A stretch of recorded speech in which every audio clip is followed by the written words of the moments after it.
I'm a firefighter. I've seen a lot of things in my 14 years on the job. House fires where families lost everything.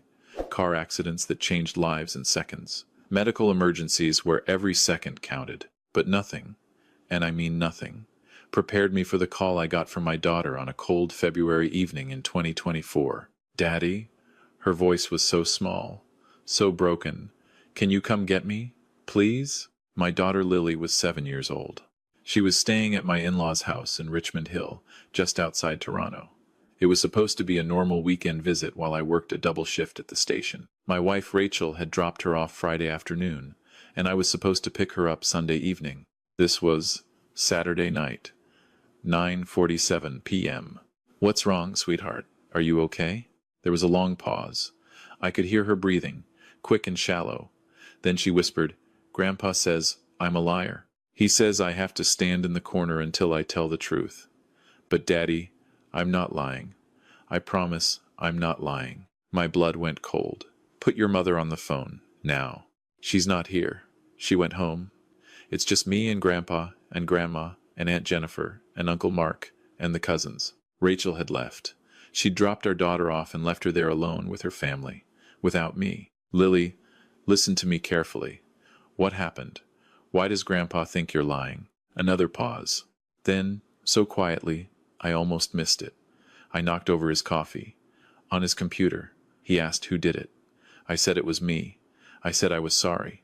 But he says I'm lying because a respectful child wouldn't have been so careless. He says if I was really sorry, it wouldn't have happened. So I must be lying about being sorry. I was already grabbing my keys. "I'm coming to get you right now. Stay on the phone with me." "I can't, Daddy. He's coming back. I have to go. Please hurry." The line went dead. I made it to Richmond Hill in 22 minutes. I should have called first.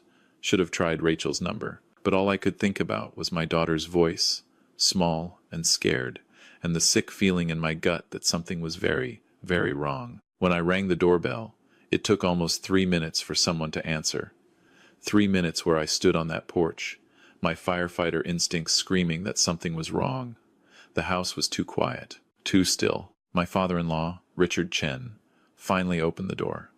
He was 68 years old, retired from 30 years as a Crown prosecutor. Still carried himself like he was in a courtroom. Still had that look in his eyes like he was always judging, always weighing evidence, always finding everyone around him guilty of something. "Gabriel." He didn't open the door all the way. "We weren't expecting you until tomorrow. Where's Lily? She's being disciplined. She can't come to the door right now." I pushed past him. I didn't care that it was his house. I didn't care that Rachel would be angry. I didn't care about anything except finding my daughter. "You can't just barge into my home. Watch me." The house was exactly as I remembered. Pristine, every surface gleaming, every piece of furniture positioned perfectly, photos on the walls, all professional shots, everyone smiling those tight, controlled smiles. The kind of house that looked perfect, but felt cold. I found her in the living room. Lily was standing in the corner, facing the wall. Not sitting, not leaning, standing. Perfectly straight. Her arms were at her sides, fingers pressed against her legs. She wasn't moving, wasn't even shifting her weight from foot to foot like kids do. "Lily." My voice came out rough. She didn't turn around. Didn't move at all. She's not permitted to turn around or speak until she's ready to tell the truth. Richard's voice behind me, calm, matter of fact. She's been there for 3 hours and 47 minutes. When she decides to be honest, she may sit down and have her dinner. 3 hours and 47 minutes. My 7-year-old daughter had been standing in a corner for almost 4 hours. I walked over to her, put my hand on her shoulder. She flinched, actually flinched at my touch. "Sweetheart, it's Daddy. I'm here. You can turn around now." She didn't move, just whispered, barely audible. "Grandpa says I can't. Not until I tell the truth." "You did tell the truth. You told him you spilled his coffee and you were sorry. That is the truth. But he says, I don't care what he says. You're coming with me, right now." When I turned her around, I almost threw up. Her face was pale. Her lips were dry and cracked. Her eyes were red, and I could see the dried tear tracks on her cheeks. But it was her legs that made my hands shake with rage. She was swaying slightly. Her legs were trembling. When I looked down, I saw that her feet were bare, and there were red marks on her ankles where her socks had been. "Why aren't you wearing socks?" Grandpa said. He said standing is too easy. He said I needed to feel what standing at attention really means. Like soldiers. Like people who respect authority. I picked her up. She was so light, and she wrapped her arms around my neck so tight I could barely breathe. She was shaking. "Gabriel, you can't just," Richard started. "Watch me," I repeated. This time, there was nothing but ice in my voice. "Don't call me. Don't call Lily. Don't contact my family at all. We're done." Rachel's mother, Susan, appeared in the doorway. She'd been in the kitchen. I could smell dinner, and I realized with sick clarity that they'd all eaten while my daughter stood in the corner. They'd sat down as a family and had their meal, while a 7-year-old child stood facing a wall because she'd accidentally spilled coffee. "Gabriel, you're overreacting," Susan said. Her voice had that same calm reasonableness. "Richard is just teaching her responsibility, teaching her that actions have consequences." 3 hours and 47 minutes. For spilling coffee. I couldn't keep the disgust out of my voice. "That's not teaching. That's abuse." "It's called discipline," Richard said. "Something your generation seems to have forgotten. When Rachel was Lily's age, she understood the importance of respect. She understood that carelessness shows a lack of character. When Rachel was Lily's age." The words hung in the air.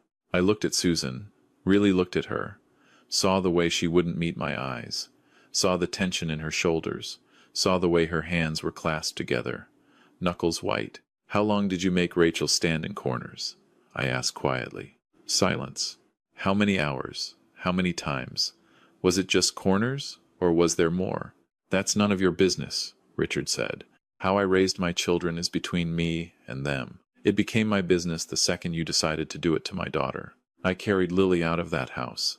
She buried her face in my neck and didn't look back. In the truck, I turned on the heater and wrapped her in my emergency blanket from my kit. Her teeth were chattering. Not just from cold, I realized. From shock, from exhaustion. "Daddy? Am I in trouble?" "No, baby. You're not in trouble. You didn't do anything wrong." But Grandpa said. Grandpa was wrong. Spilling coffee is an accident. Accidents happen. "You said sorry. That's what good people do. They apologize when they make mistakes. And then we clean it up and move on. We don't punish people for accidents." She was quiet for a moment. Then, "Is Mommy going to be mad at you?" "Probably. But that's okay. I'm a grown-up. I can handle Mommy being mad. Your job is just to be a kid. Okay?" "Okay." At home, I ran her a warm bath. Not too hot because her feet were so cold. While she soaked, I made her favorite meal, mac and cheese with cut-up hot dogs. Simple. Comfort food. The kind of thing Richard would probably sneer at as unsophisticated. She ate 3 bites and fell asleep at the table. I carried her to bed, tucked her in with her stuffed rabbit, and then I sat on the floor next to her bed and watched her sleep. Every few minutes, she'd jerk awake, eyes wide with panic, before realizing where she was and falling back asleep. Around midnight, Rachel came home. I heard her car in the driveway, heard her keys in the door, heard her walk through the house, checking rooms until she found me still sitting on the floor next to Lily's bed. "What the hell do you think you're doing?" She kept her voice low, but it was shaking with anger. "My dad called me, said you barged into his house, insulted him, and kidnapped Lily." "Kidnapped?" I stood up, gestured for her to follow me out of Lily's room. In the hallway, I closed the door carefully before I turned to face her. "She's my daughter. I picked her up because she called me, terrified, and when I got there, she'd been standing in a corner for almost 4 hours. 4 hours, Rachel. She's 7 years old. He was teaching her responsibility. He was abusing her. And you let it happen. You dropped her off and left her there alone with him, even though you know exactly what he's like." Rachel's face went pale. "I don't know what you're talking about. Don't you? When you were a kid, what happened when you made mistakes? Did he make you stand in corners too? Did he time you? Did he make you go without dinner?" She looked away. "That was different." "How?"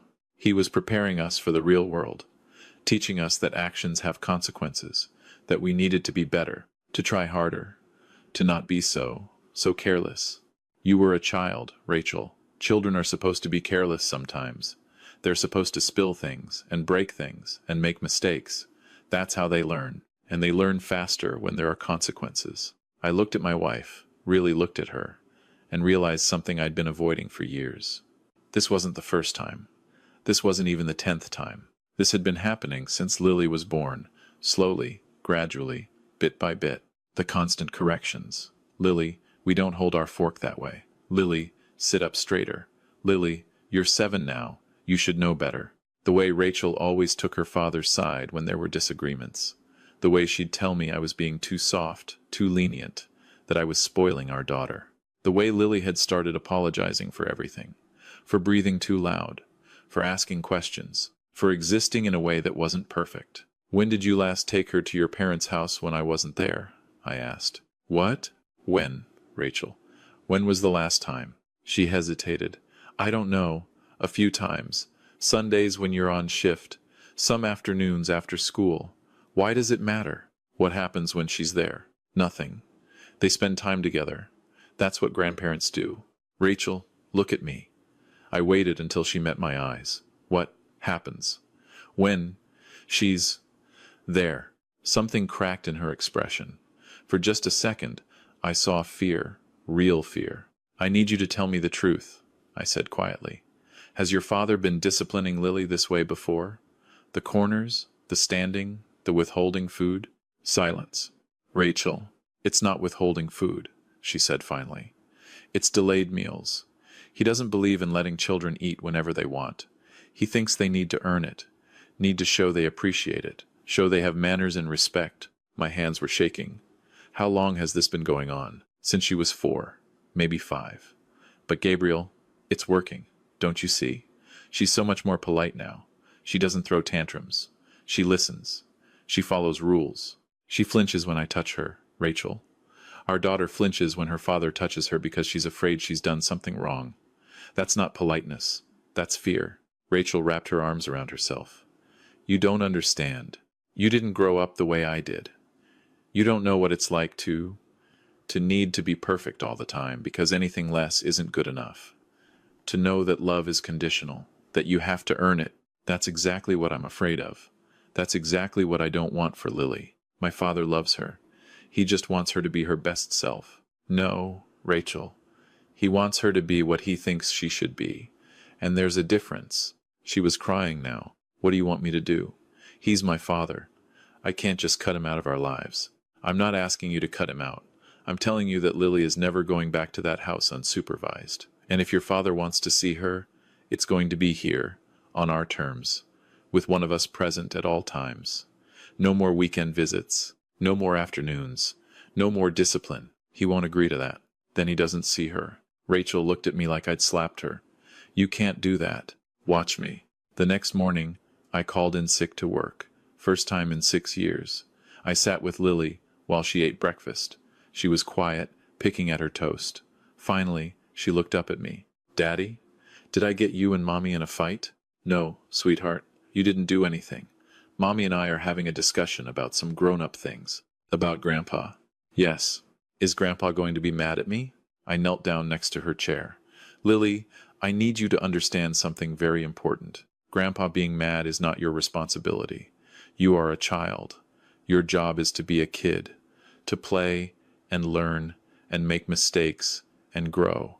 You don't have to be perfect. You don't have to earn love. You don't have to stand in corners to prove you're sorry. Okay? Her eyes filled with tears. But Grandpa says, I know what Grandpa says. But Grandpa is wrong, and I'm sorry that I didn't see that sooner. I'm sorry that I let you go over there without knowing what was happening. That's on me. That's my mistake, and I'm going to fix it. How? By making sure you're always safe. By making sure no one treats you that way again. By being the dad you deserve. She hugged me then, so tight.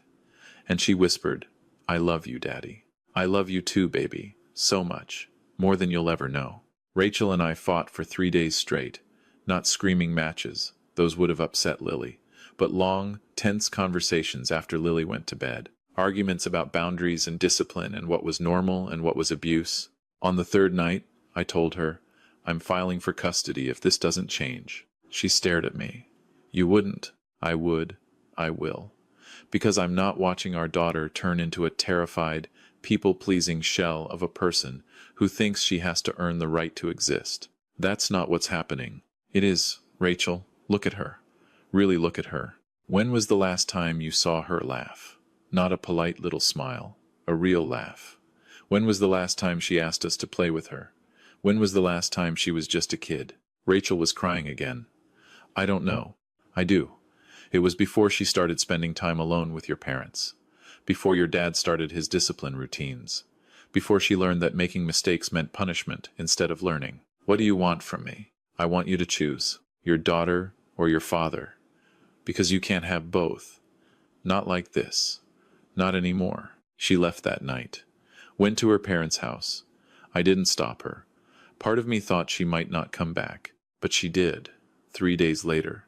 She came home at 2 inches the morning, and when I came downstairs, she was sitting at the kitchen table, staring at nothing. I remembered something, she said, without looking at me. I was 8, maybe 9. I broke a glass, one of my mom's fancy glasses that she got as a wedding present. I didn't mean to. I was getting water, and I knocked it off the counter. It shattered everywhere. I sat down across from her, waited. My dad made me kneel on the kitchen floor, on the broken glass, not for long, maybe 2 minutes, but long enough that my knees bled, long enough that I still have tiny scars. He said I needed to understand that carelessness has painful consequences, that I needed to feel it so I'd remember. My blood ran cold. Rachel, there's more, so much more. The times he made me sleep on the floor when I forgot to make my bed. The times he'd lock me in the basement when I talked back. The times he'd quiz me on my homework and make me do push-ups for every wrong answer. I was 10, and I could do 50 push-ups without stopping because I got that much practice. Why didn't you tell me? Because I didn't think it was wrong. Because he convinced me I deserved it. Because everyone at school thought I was so polite and well-behaved, and teachers loved me, and I got perfect grades, and I thought that was the point, that it worked, that I turned out fine. But you didn't turn out fine, Rachel. You turned out terrified of making mistakes. You turned out so afraid of being imperfect that you can't even relax in your own home. You turned out so conditioned to that kind of treatment that you didn't see it was wrong when it was happening to your own daughter. She sobbed. I'm so sorry. I'm so sorry. I didn't want this for her. I swear I didn't. I thought if she learned early, it wouldn't be as hard. I thought I was helping. You were doing what you learned, what you were taught. But now we break the cycle. Now we do better. My dad will never forgive me if I cut him off. I know. My mom. She'll blame me. She'll say I'm being dramatic, ungrateful. I know that too. But Lily. She looked up at me, eyes red and puffy. Lily deserves better, doesn't she? She does. And so did you, when you were her age. That weekend, we took Lily to a child psychologist, Dr. Patricia Morrison, recommended by a guy at my station who'd gone through a custody situation. Dr. Morrison was patient and kind, and she talked to Lily alone while Rachel and I waited outside. When the session was done, Dr. Morrison asked to speak with us privately. Lily is showing signs of anxiety and hypervigilance, she said. She's constantly scanning for signs that she's done something wrong. She apologizes excessively. She shows physical symptoms of stress, trembling, elevated heart rate, when asked to describe her relationship with her grandfather. In my professional opinion, the dynamic she's been exposed to is emotionally abusive, and continued exposure could result in long-term psychological damage. Rachel was crying again. Can we fix it? Can she get better? With therapy, time, and a safe, supportive environment? Yes. Children are resilient, but she needs to be protected from further exposure to these behaviors. That means no unsupervised visits with individuals who have engaged in these discipline methods. I looked at Rachel. This is what I meant. This is why it matters. She nodded. I know now. We went home and drafted an email together. It took 4 hours and a dozen drafts. Finally, we sent it to Richard and Susan. Dear Mom and Dad, after careful consideration and consultation with a child psychologist, we have decided that Lily will no longer be having unsupervised visits to your home. We recognize that your methods of discipline come from a place of wanting the best for Lily, but we've learned that these methods are causing her psychological harm. If you would like to maintain a relationship with Lily, we welcome supervised visits at our home, during which there will be no discipline, no corrections, and no discussions of punishment or consequences. Lily is our daughter, and these decisions are final. We hope you can respect our boundaries. Rachel and Gabriel. Richard's response came 20 minutes later. 2 words, "You're wrong." Susan's response came an hour after that. It was longer, more detailed, explaining how we were making a mistake, how we were being too soft, how Lily would grow up spoiled and entitled and useless if we didn't teach her respect and discipline. Rachel cried while reading it. Then she deleted both emails and blocked their numbers. "I can't do this if I keep hearing from them," she said. "I can't stay strong if they keep telling me I'm wrong. I need time, I need space to figure out what I actually believe, not what they taught me to believe." Okay, then that's what we do. 2 weeks later, Richard showed up at my fire station. I was in the middle of equipment checks when Captain Torres came to find me. "Gabe, there's someone here to see you. Says he's your father-in-law." I found Richard in the visitor area, looking completely out of place in his expensive suit and perfect posture. "I'd like to speak with you about this misunderstanding," he said. "There's no misunderstanding. Lily's therapist confirmed that your methods are abusive. She's not coming back to your house. I raised 3 successful children using those exact methods." "Did you?" "Because Rachel's in therapy now, trying to unlearn all the damage you did. I haven't talked to your other kids, but I'm guessing they've got their own issues." His jaw tightened. "I'm filing for grandparents' rights. In Ontario, grandparents have legal standing to petition for access." "Go ahead, file. I've already talked to a lawyer. Dr. Morrison's report will be part of our evidence. So will Lily's testimony about the corner incident. So will Rachel's testimony about the broken glass." "You really want this in front of a judge? You're turning my daughter against me." "No, Richard. You did that yourself. 30 years ago when you decided that control mattered more than connection, when you chose to rule your family instead of loving them." He left without another word. True to his threat, we received a legal notice 3 weeks later. Richard Chen was petitioning for court-ordered access to his granddaughter. Rachel completely broke down when she saw the papers. "I can't do this. I can't go to court and testify against my own father.